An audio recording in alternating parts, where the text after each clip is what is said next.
Okay, to book in this conversation, we're working on building a bit of a story inventory, telling the story, and then some tactical ideas about all the different ways we can repurpose the story, all the different places we can put it along the customer journey. So cool. Since the last time, have you been able to work on this at all, or we Yeah, I from have. scratch? Cool. Kind of as just kind of like a way in, more than really diving into some specifics, but I just kind of took our list of false beliefs that we were talking about, because I know Brandon and I were really interested in the idea of I think we understood the concept of leveraging those, but learning how to put legs to those and actually like implement the practicalities of confronting those stories, so to speak, through marketing.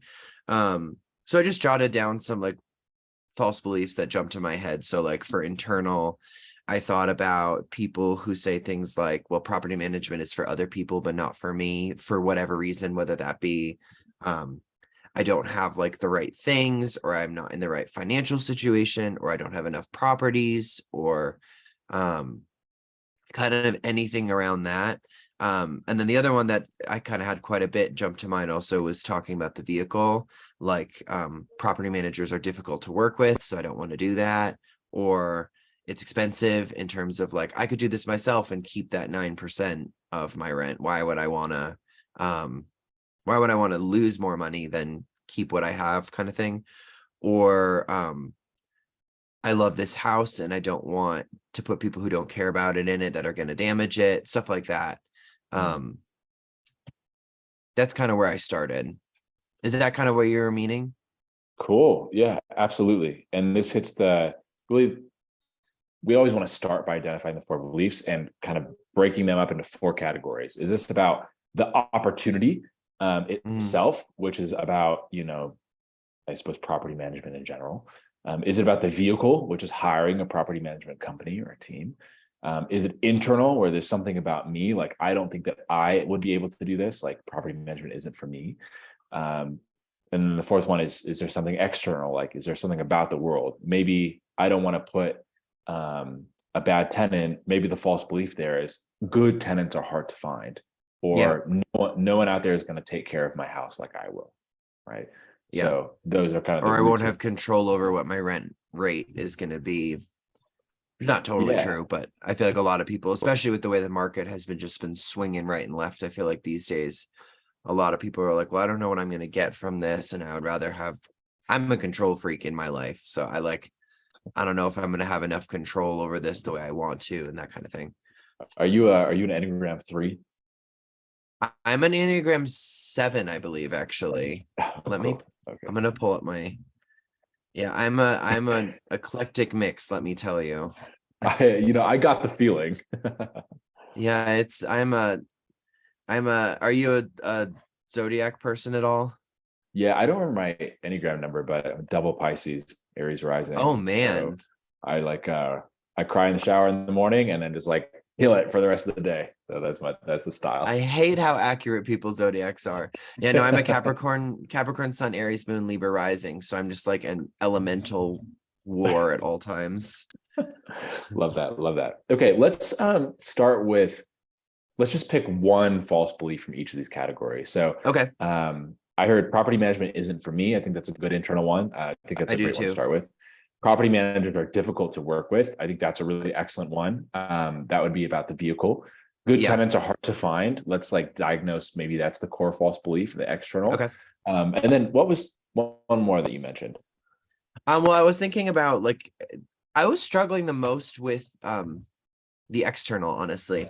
And I wonder if maybe a good one to talk about, because we're going to kind of dive into this in December's newsletter too, is something about the market. Like I can't control the market, or I can't control my rent amount, or something that's not about property management. It's also not about you. It's more about kind of the world at large. And I'm sure there's more that I just don't confront as often that some of our sales guys might bring up. But I feel like that's kind of a big one, is like, what happens if the market doesn't allow me to make as much as I need, or something like that? Because that's the other thing too, is a lot of people they're trying to hit a mortgage payment threshold, And that's not always achievable, but that also doesn't necessarily mean that you shouldn't start renting. Do you know what I mean? Totally. Well, I think I'll find out what you mean when you tell me a good story to illustrate that. Fair enough. If that's a big, Fair enough. yeah, if that's a big one that's coming up, especially right now, and you're tackling it in the newsletter, let's just start with that one. Okay. And so we might say a false belief is something like, just the market's not good right now, or it's a difficult market right now. Is that, Yeah, I mean, I think that's a better way in. yeah, in terms of like your prospects, where if you were just talking to your friend at a bar and you're like, hey, like, you know, this is a great opportunity for you. What exactly would they say? Would they say, man, the market's tough right now? Or what would they say? Well, this is an interesting one too, because part of what's happening as well is people are not able to sell, and maybe this is the answer to that question actually. People are not able to sell their properties right now to the price that they want to. It's becoming a buyer's market versus a seller's market. So buyers can demand a lot more from the sellers than they normally can. Like, you better throw in an inspection for free, and you better fix everything on that inspection, and I still want the rate brought down and all that stuff. So it's very much like the buyer gets what they want kind of thing. And to that end, a lot of people are like, I'm not going to put my property on the market right now. I'd rather just rent it for 8 months, and then I can revisit in the future. But right now it's not like the best time, quote unquote, to try and sell. It was until a couple months ago. But maybe that's almost the story that we tell is, actually, yes, the market's not great right now, but property management could be, or renting it could be your answer. Like that could be your fix to the problem. Cool. I love that. Let's circle back to that. So the first thing is just identifying the false belief. I think maybe something I'm hearing is like, putting it in my own words, is like, I'm not going to succeed in this market. Like I think I have what it takes to be a property investor. Like, I think everything is fine. It's just timing's a little The off. market, Like, the market won't allow me to reach my goals. yeah, exactly. Okay. So we've identified the false belief there. Again, and when you're building this out, I would build like an Excel sheet or an Airtable, or put in your Trello board or whatever, and just kind of have like four columns here. The false beliefs, and then the second thing is going to be what experiences have kind of led to me having that false belief. The third thing would be, what story am I currently telling myself that's enabling that belief? And the fourth thing would be like, well, what's the story that we're going to counteract that with, or like an aha moment, or some people call this an epiphany bridge. And so the first thing would be false belief. I'm not going to succeed in this market. I'm not going to reach my goals in this market. What experience do you think that people have had that's spurring this thought? A property sat on the market for months. They've been forced to price reduce several times. Honestly, I think that's the big one. Is we'll have a lot of people who will call us and been like, my property's just been like, I'm not, like, I'm getting showings, or I'm not getting showings, but I'm not getting any offers. People are offering way below what I'm willing to take. It almost makes me think that this would be a great story to be using kind of for our brokerage team specifically, as like almost a lead drip through there. Because I think this false belief might be more prevalent to people trying to sell than people who are trying to rent. Which is not a bad thing. It's just kind of defining who that person is. But that's still a lead source. So I still think that that's a very valid, and honestly, it's not a tone or a perspective that we've taken on any of our socials at all, outside of just like, if somebody gets on the phone with one of our sales guys or gets on the phone with somebody from the brokerage team, they'll probably tell them this, but we've never like put this in our like company speech, so to speak. Cool. Yeah. I don't want to get too far ahead of ourselves, but I think that there's two ways I think to take this, especially if this is something that's really commonly coming up. One is this external belief lens that we're working through here, which is that like, I do have these goals. Like, I'm totally on board with the property management idea. It's just right now doesn't seem like a good time. Okay, well, let's counteract that belief. The other thing could be going all the way back just to the opportunity itself, where it's like, the thing I want to do is make money on my property, and so I'm trying to sell it. I was just thinking that too. Yeah, right. It's like, I'm trying to sell it. It's been on the market. Well, if this is something called an opportunity switch, because I'm switching you from, your goal is to make money, and so you selling a house, I guess, is one way to do that. But a better opportunity, a different opportunity would be, well, why don't you rent? Right. And so that opportunity switch is very strong. I was Let's actually, make you some money first and then you can sell it. yeah, exactly. I mean, then you can do whatever. You can hold on to it. You Yeah. build a portfolio, you can do whatever, right? It gives you options. And so I think I would keep that in mind. There's two ways I think you would take that belief. I was on the phone with a mentor of mine yesterday, and he was just telling, I don't remember why this came up, but he was telling a story about someone that he sold into one of his early programs. It was someone who had found him online, had reached out to him, and was like, hey, I'm not really interested in your program, but I would love to work for you as a sales rep. And a lot of people would have just shut that down right away. And he was like, well, just tell me real quick, like, why do you want to work as a sales rep? And this guy was like, well, I have this business, but it's not really working out. I need to make ends meet. And so I think I love what you're doing and being a sales rep. And so my mentor was like, well, you actually don't need to be one of my sales reps. You just come through my business program. Boom, that opportunity switch was there, sold them right in. Right. Yeah. And so I think if a lot of people come to you that like, hey, I need help either selling a house or doing something in the meantime until it sells, that's the opportunity switch right there. It's like, hey, well, why don't we just start leasing this out and switch them into your new opportunity? Does that make sense? Yeah, absolutely. Cool.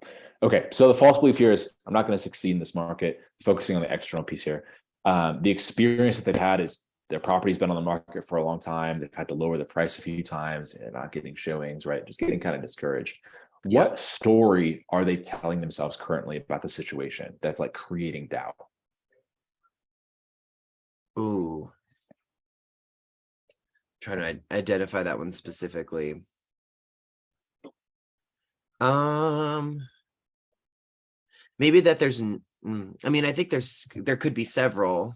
I feel like one is that I think a lot of people think there's not money to be made in renting. Like it's delaying the inevitable in some way, and it's more like the frustration of having to wait rather than I mean, maybe the story here needs to be like a success story of somebody making this switch and opportunity and actually finding themselves making some money.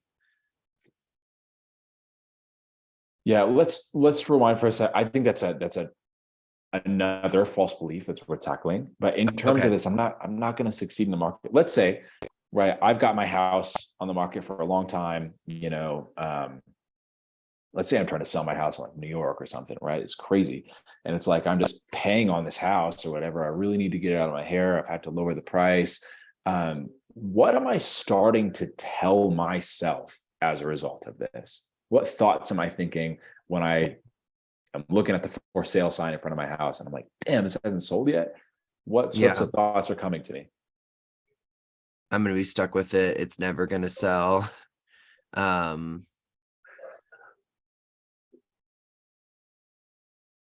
mean, maybe frustration with I have never had this experience myself, but I feel like I could put myself in the shoes in a different way. And I've experienced the frustration of feeling like the system is out to fail me. Yeah, maybe like I made a mistake. Yeah, like maybe. Well, what exactly is the mistake there? I mean, if it were me, I feel like, and I'm an overthinker, I would go back to be like, maybe I shouldn't have bought this property in the first place. Like, I think those kind of stories can really build out of like in a vacuum, out of context of the reality of life. Or I was too late. Like I made a mistake and I waited too long. Especially if you're in the situation like us, where we just had a seller's market for months, most of like early to mid this year. And a lot of people are trying to jump on it too late. And it's like, oh, damn, like I screwed up because I waited too long. Yeah. What I'm hearing is like, I missed my opportunity. Yeah, exactly. And then I think actually revisiting the one you said earlier might go along with this really well is like, there's no there's no money in renting. Like this is, Yeah, I'm just kind of stuck. Like this is my only option. right. And I find also there's a lot of people who are, this is kind of a specific scenario, but some people are trying to sell a property in order to have like proof of funds to purchase a new one or something like that. And a lot of times you can still, I remember we had an owner that was frantically trying to get us to rent their property in a matter of days. Out of nowhere, they're like, we need this rented by like Wednesday. Because they needed the lease as a proof of income from that property in order to get what they needed for the one that they were looking to purchase. And we were able to do it. We got it rented. But sometimes that's too, you have the additional external pressure of some other thing in your life that requires this to sell. Mhm. And I think some people don't realize that there is another way in specific scenarios where like you can also do what you need by keeping it. Yeah. Okay, cool. Let's roll with that. So, yeah, so I'm sitting here thinking, I've got these goals, but I'm just not going to meet them in this market, because my property, it's been on the market for a long time. I keep having to lower my price. Like my chances of success are just, Yeah. now's not the time. And so I feel like I just really, if we're at a bar and I just put my hand on your shoulder, I'm like, man, I just feel like I really missed my opportunity, man. And I'm like, I'm stuck. This is my only option. Right now, the fourth thing is offering, again, what some people call the epiphany bridge, or just like a counteracting story. And so you want to be able to say, hey, like I used to think the same thing, or like here is our customer, Brian. Like I know Brian was totally in the same boat. Like his house was on the market for like a year, man, and like he thought that he was just gonna have to sit on this house for forever. But then tell the story about what happened, right? Yeah. And they can say, oh wow, this isn't my only option. So Yeah. with this specifically, do you have any stories in mind, either from your team or customers, anything like that, friends even? I'm trying to think about this one. I would love to. I'm going to make some notes to pick the sales guys' brains, and some of our Sure. brokerage team's brains too, for some specifics, because I don't run into this one in my position quite as often as I'm sure they do. The biggest one that I remember is to the one that I was just mentioning of like, he really wanted to buy this additional property. And it's great in the end, because if you think about it, he ends up having like, I think he had two already. And then without having to sell the second, he ends up with three.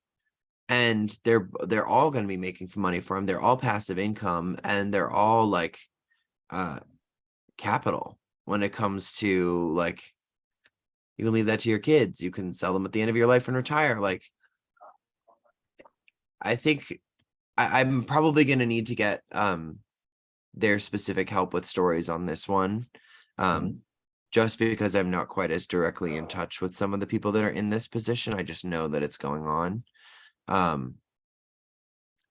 But I'll make sure that we also find one that's not so specific that other people can't see themselves in the shoes of this person, whoever the story is about. Because I know that that's the other thing too, is it's really easy to be like, well, this doesn't describe me. Yeah, for sure. I think the best way to approach this is, again, thinking of your spreadsheet or your Airtable board or whatever, is like you've got these four things for each category: the false belief, the experience, the story, and the story we're going to offer in return.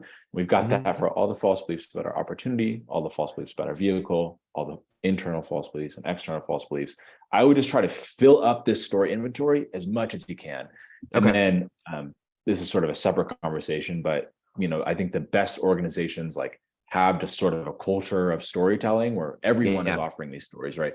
Your sales guys get off a phone and they're like, oh man, this guy just told me a crazy story. It's like, go put that in the sheet, right? Yeah. Or like, tell me, or something like that. Or, you're out having coffee with someone and just by happenstance, you suddenly learn you didn't know before they had a property and they're telling you about it. Go put that in the sheet, right?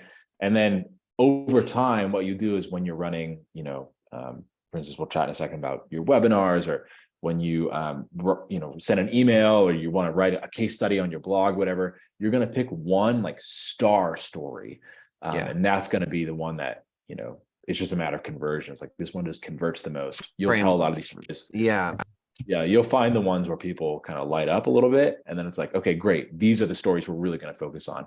When someone has like an external false belief, we'll say, yo, you got to hear the story about Barbara and her house, right? And Yeah. like it was 2008 and she thought she lost everything and now she's a multi-billionaire. You know, Yeah. I have no personal connection to multi-billionaire Barbara, but you know, that sort of vibe, right? Does that make Wouldn't sense? that be lovely? Absolutely. I think what I'll also do is I'll run it by Brandon, but our sales and marketing team, we have our department meeting every Wednesday morning. I might just see if we can throw a section in our meeting each week of like, what are our stories from this week? Oh, for Um, sure. so Yeah. we can just really get in the habit of like, let's recap this week. What are the especially for people like John, who's our like outgoing or rather, I guess, incoming sales kind of business development manager. So he receives those calls all the time. So I feel like he probably hears a lot of the perspectives that people walk in the door with. Mhm. Um, I'm gonna make a note of that because I think that would be great for me to also just like start scribbling down to get an even better understanding on a more current basis of kind of the conversations that are being had. Yeah. Cool. Absolutely. I think that's a really cool idea. Just a quick, anyone have stories to offer up, whatever, you can Yeah. always dig into them later. I've seen one organization I was working with created like just a internal Slack channel. And it was like it Mm, wasn't even write the whole story in the Slack channel. It was just like anytime you heard something interesting, pop it in the Slack. Hey, I was just talking to such and such, and they said this. Like, okay, then you can dig into that story a little bit later, or like go yeah. track that person down for an interview or whatever, you know. So anything like that would work. Yeah. Cool. Let's pick apart one or two more, and then we'll get into a little bit more about how to tell the story in return. Cool. Um,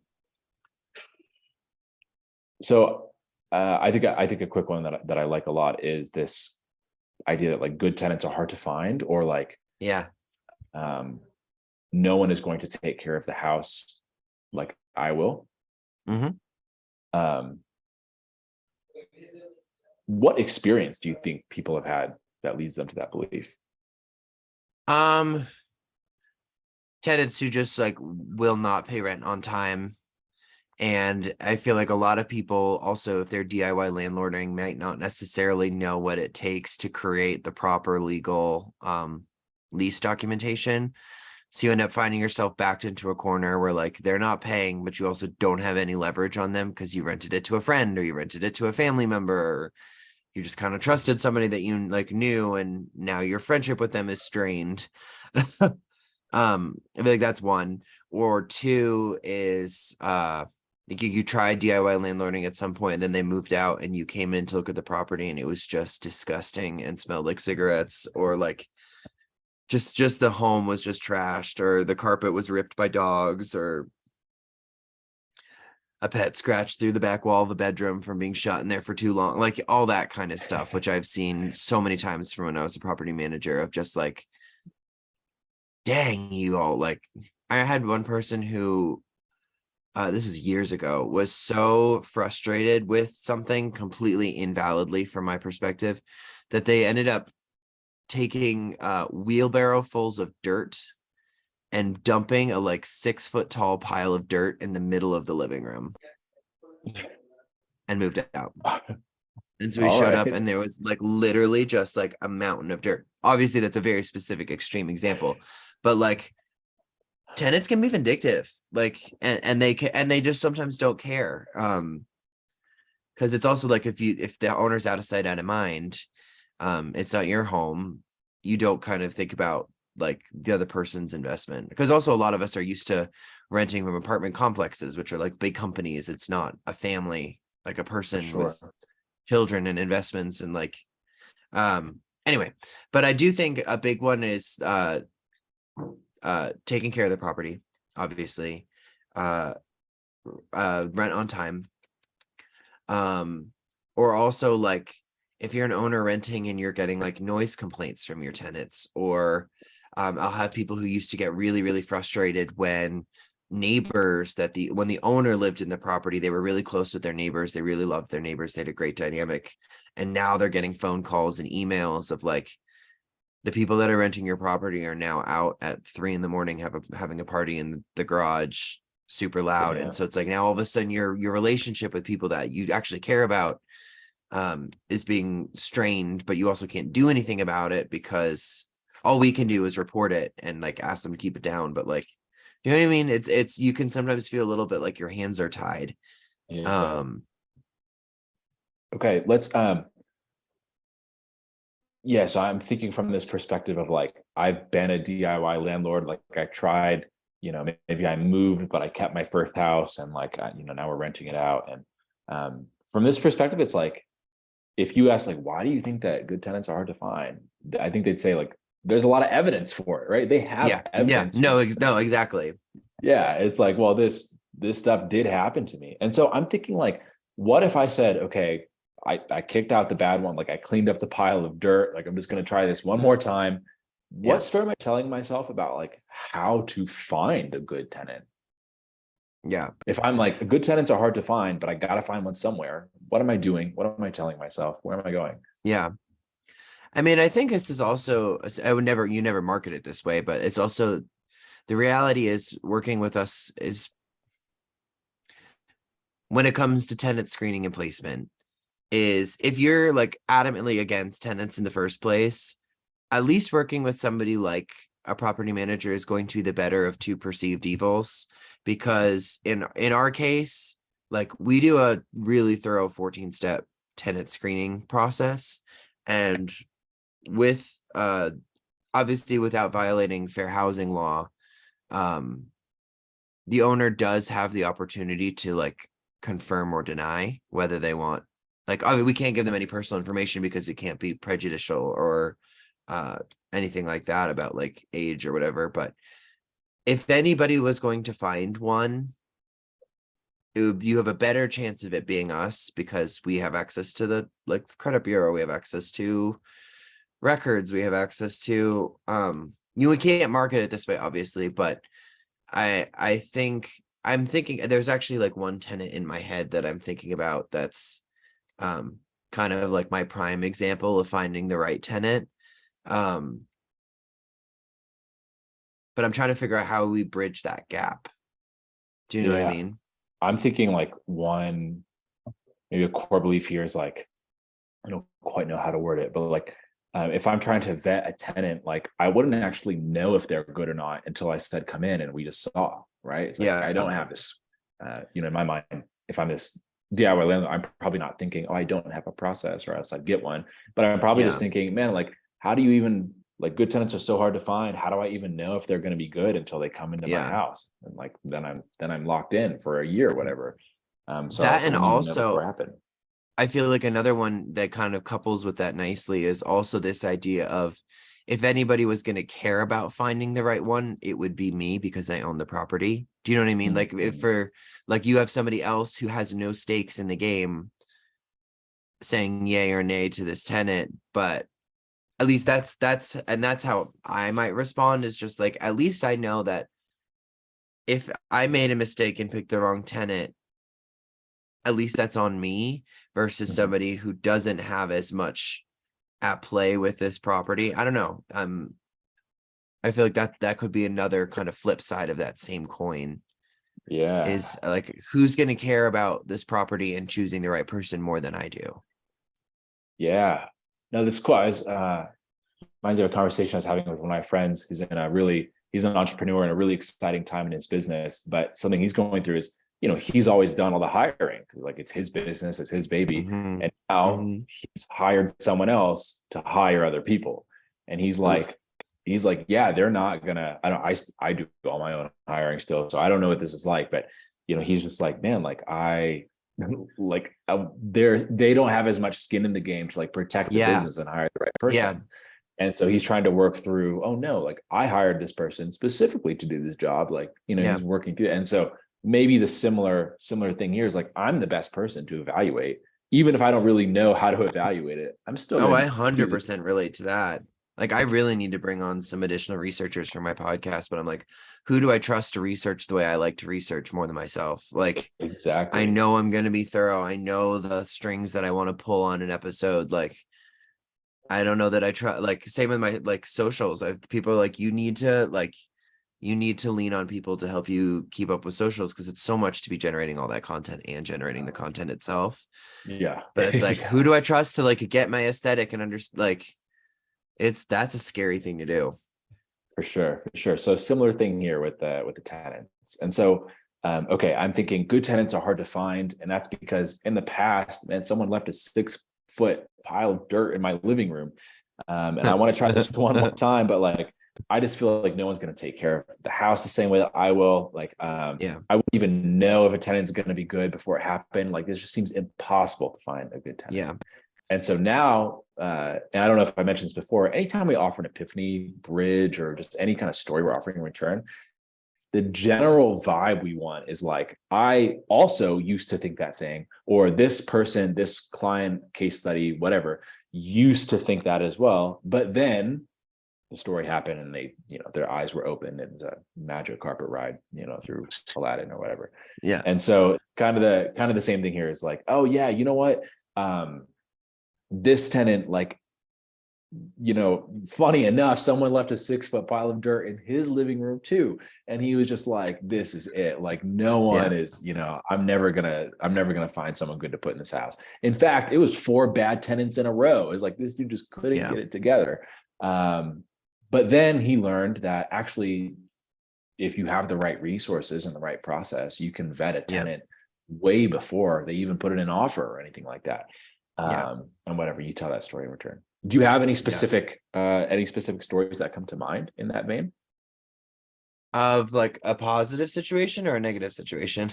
of someone who was like someone who came to you thinking that good tenants, like they just couldn't put a good tenant in their house. And you were like, well, our process actually solved that for them. Or they've been blown away with how great their tenants have been over the years or whatever. Yeah.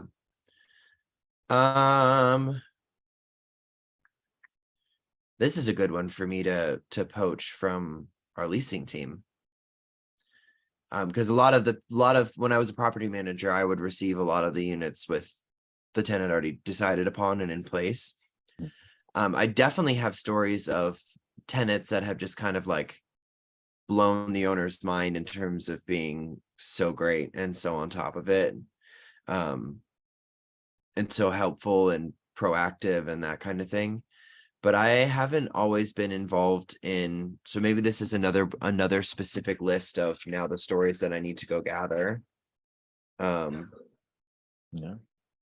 me make some notes on this so I don't lose, because now that we have this kind of dialed in, it's gonna be much easier for me to ask for these stories.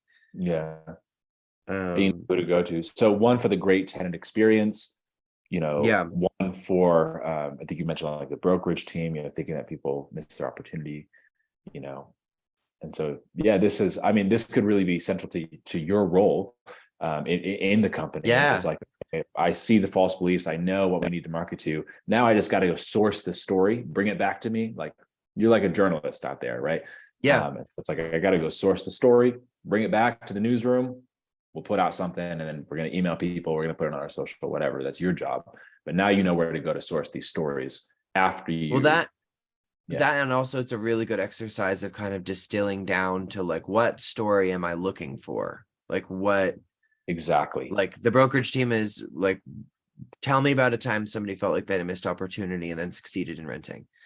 Leasing. Tell me a story about a time that somebody was really hesitant about the screening and applicant process and then end up having a great tenant. Yeah, absolutely. Sweet. You got it. Totally clicks for you. It's just that the process of like starting with the belief and then distilling it down to the right story is the part that this is really helpful for in terms of repetition. Here, I think that gives you a good kind of framework or process to go through. What I want to do is just kind of quickly share how we tell these stories, and then just high level overview of it. We can, we can always dig into storytelling for hours on end. And then that'll give you, I think, more of a sense of how to apply this and where. Absolutely. Okay. So again, this is pretty high level, but there's 5 main chapters, let's say, in the story that when we're offering a story in return, we kind of want to hit these 5 points. And then you'll see that, you can do this in 60 seconds, you can do it in 5 minutes, you can do it in 30 minutes, you can do it in the frame of a 90-minute presentation or something like that. But really the chapters of the story is going to be the same. And so when you're telling an Epiphany Bridge story, there's always the background. This is like the context, the setting, I think that, again, maybe we're on a call or we're in a bar or whatever, and you're like, man, there's just no good tenants out there. And I was like, oh man, let me tell you, like, you wouldn't believe this, but I used to have a house and someone dumped 6 feet of dirt in my living room. Like, can you believe that? And I just wanted to find a good tenant to put in my house. But posting ads on Craigslist just wasn't working out for me. It's like bad tenant after bad tenant, right? So that's the background. That's the setting, right?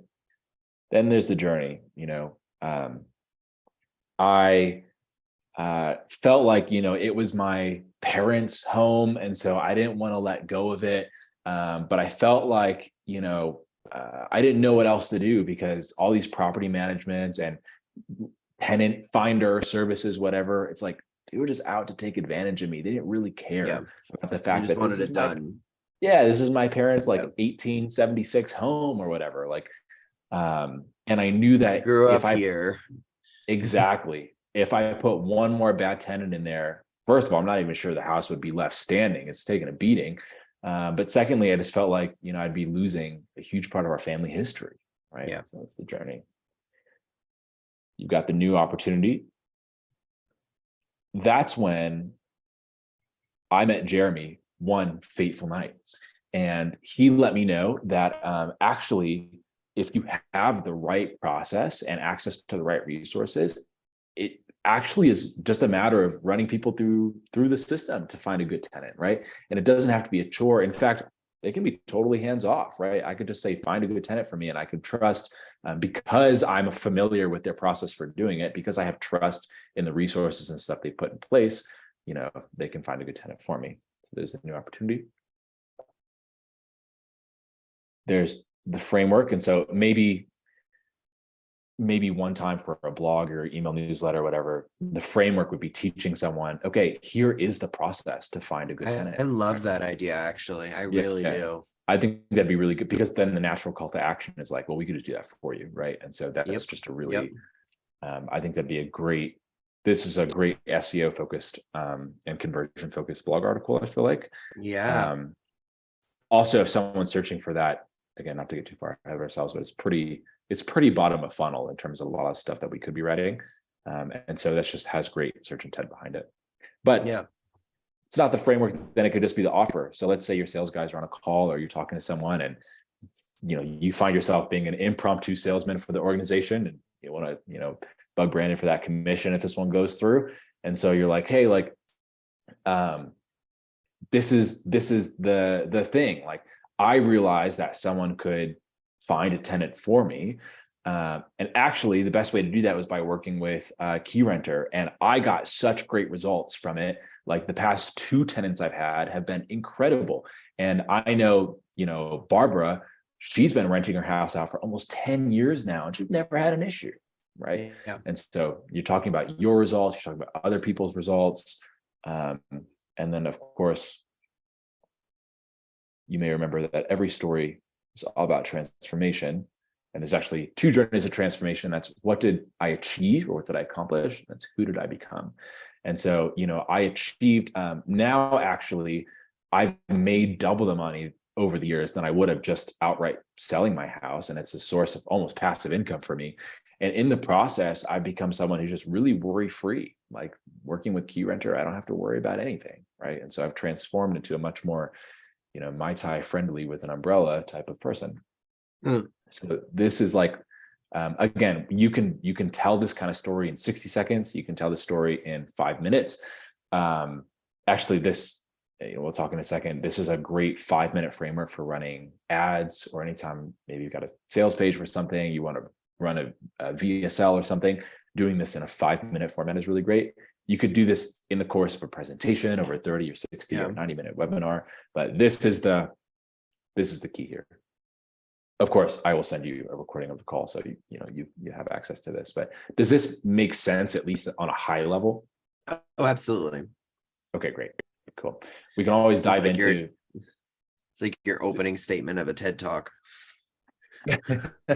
Yeah, more or less. So, Like this. I feel like a lot of people lead conversations with a story like this in those kind of contexts in order to really get you to believe what it is they have to say.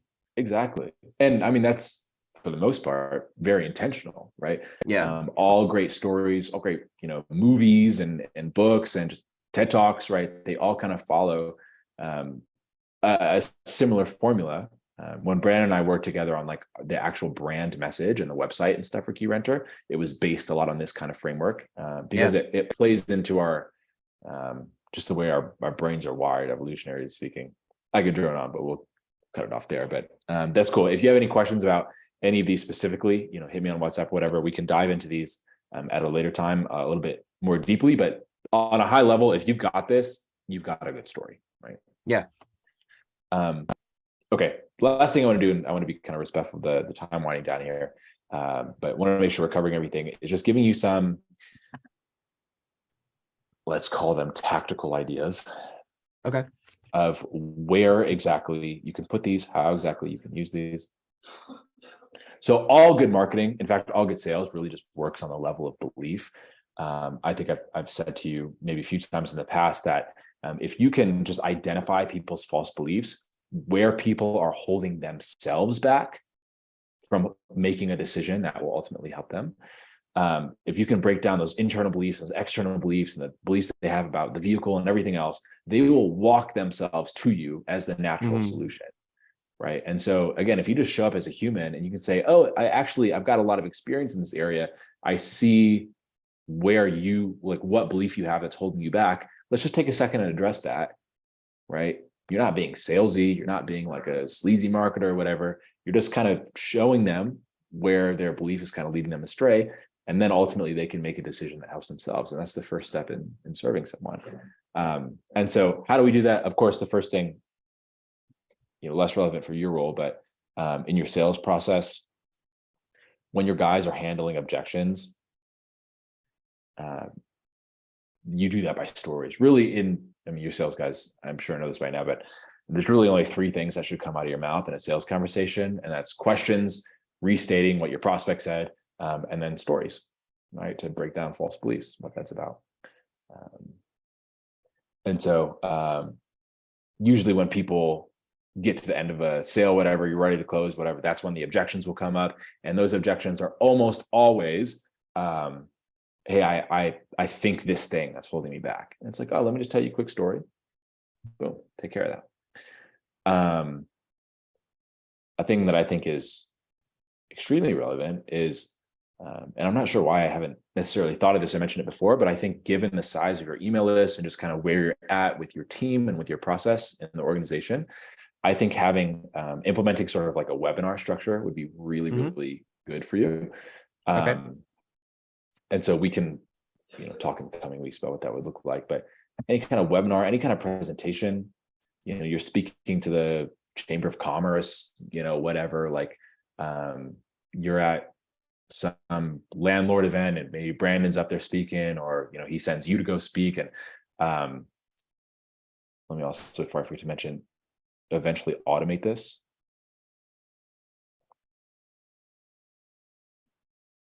Right. The stories, the Epiphany Bridge story, breaking down these false beliefs, that's absolutely going to be the core of this. Usually presentations about an hour, a full webinar might be 90 minutes, but again, you can really shrink this down. Speaking of shrinking it down, you can do I would just call it the 5-minute webinar format. Run Facebook Lives, whether that's in a group or whether that's on your own page or whatever. This just makes a great sort of educational value. Maybe it's a day that you're going to focus on conversions. There's a lot of different ways to wrap that up. This is also something you can use on your ads. And so let's say you have a resource, or you just want to run ads to your email list, run ads to your content. Again, without getting too far ahead of ourselves, I think that's a pretty overlooked strategy a lot. It's just people want to run ads straight to the offer. If you run ads to content that you know is converting, for instance, you write something about how to find a good tenant, you know that that's converting people, you run ads to it. It's called the golden blog post strategy. You can use these stories either in the copy or just record a selfie video with your iPhone talking about it. Boom, there's the ad, right?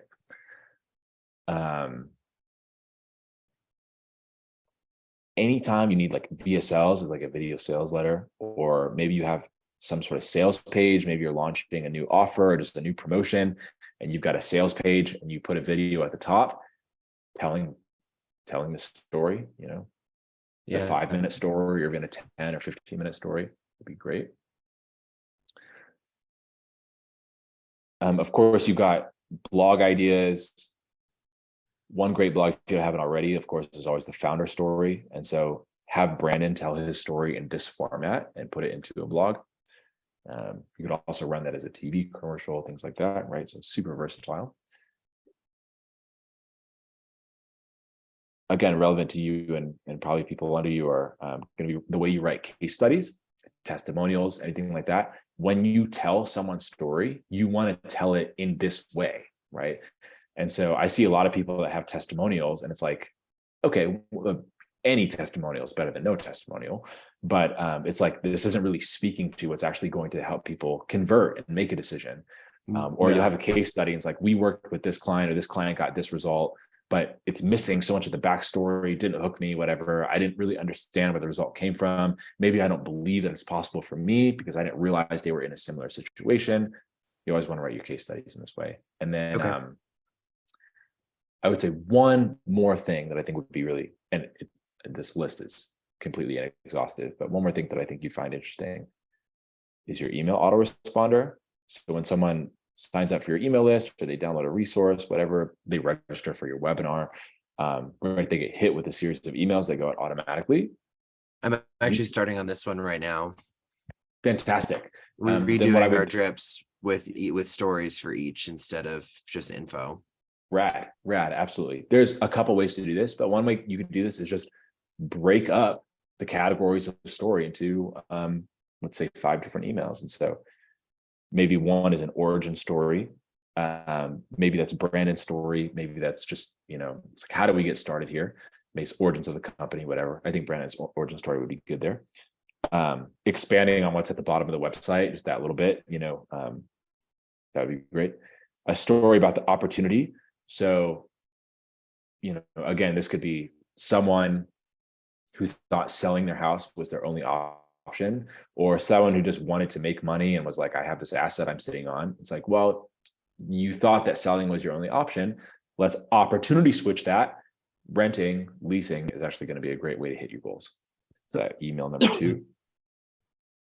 Email number 3 might be internal belief. So you might think that this sounds great, but maybe you don't have what it takes. Maybe property management just isn't for you, right? Before we identify that as a false belief, identify the experience, identify the story they're telling themselves, go get the epiphany bridge story from whoever you need to get it from, and then tell that in the email. Okay.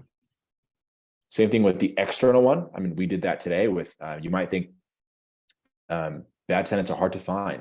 And trust me, we get it. We had a guy who had 6 feet of dirt dumped in his living room. But then just insert exactly what we talked about today into that email. And then the very last email, make the offer. Hey, by the way, like, here's all the things that we can do for you. Here's all the things that you get and how it benefits your life. And I think that would be a really, really effective autoresponder based on just what we've been talking about. I love that. Sweet. Right. Put that there. And then again, I think in the coming weeks, I think, well, so today is our 6th session. And so we're kind of wrapping up the first half of what we'll be doing. And so I think that in the future, talking a little bit more about running webinars and just how to, you know, I remember on a first conversation, Brandon said, we really got to connect the dots. So it's like, how do we connect the dots? How do we put this funnel together in a webinar, something that's quick and easy, but that eventually you will automate this. And so that will be a massive asset for your business.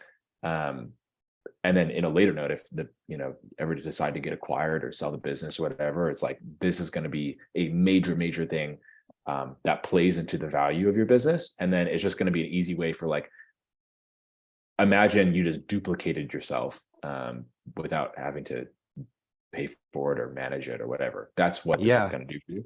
And so I think that would be a really good thing to start talking about, if that would serve you. Awesome. I love it. No, this is really helpful. Yeah, I know we dove into a lot today. So of course I'll send you a recording of the call, but do you have any other questions or any ideas, any emotions coming up you want to share, anything like that? No, I don't think so. This is just very helpful to have a framework to work off of, kind of in general, because this is going to help me with my email drip as well. No, this is really helpful.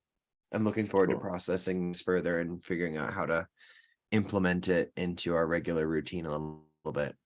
For sure. If you need anything in the meantime, any ideas come up, you're like, I'm not sure exactly what the core false belief here is, how to tell the story, or you just want me to review an email that you wrote, anything, hit me on WhatsApp. I'm here for you. Okay. Awesome. Thank you so much. Yeah. I'll talk to you next week. All right. Sounds good. Thank you. Ciao. Bye.